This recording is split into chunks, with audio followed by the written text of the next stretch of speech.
Let's discuss the diagnosis according to 8 principles, the hot and cold imbalances.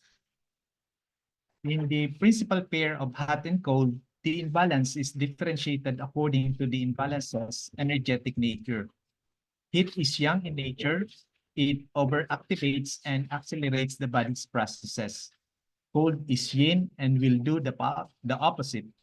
Will slow down or weaken processes, and because it has a contracting nature, it will create blockages of qi, blood, and jinye.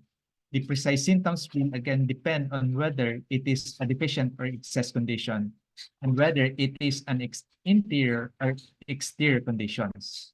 There are often situations in which there is both heat and cold present simultaneously. There may be, for example, heat and cold in different organs at the same time. There may be a heat in the upper part of the body and cold in the lower part. There can also be heat and cold in different aspects of the body. For example, wind cold in the exterior and heat in the interior. We have here a table of the difference between heat and cold conditions. For the heat, there is overactivates and accelerates the body processes. With cold, it weakens the body and makes processes slower. For heat, it expands, while in cold, contracts and creates stagnations and blockage. In heat, it desiccates and concentrates the body's fluid. For the cold, disrupts the transformation and transportation of the body's fluid. In heat, there is changes in the color of the skin to red and exudations to yellow or green. For the cold, white or bluish skin color. For the heat, it causes exudation and discharges to become odorous, thicker, and stickier. For the cold, there is exudation and discharges that do not smell. It is clear, watery, and more copious discharges from the body's orifices. For the heat, there is throbbing, stinging, or burning pain, while in cold, there is biting or cramping pain. For the heat, it is a red tongue, while in cold, it is pale tongue.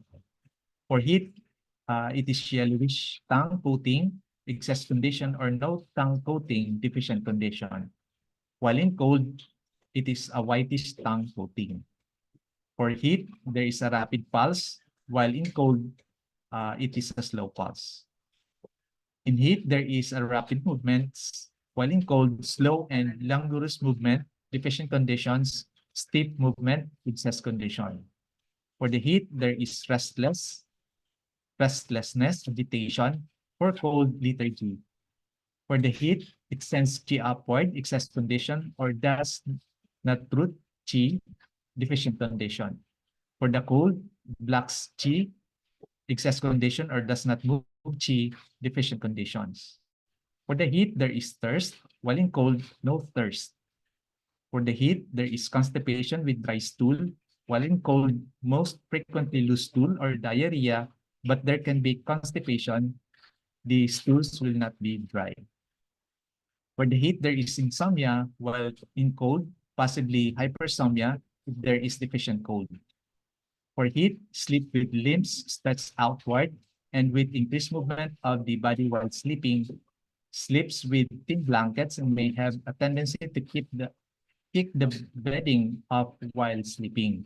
While in cold, sleeps with body curled up with thick bedding, does not move about in the bed while sleeping.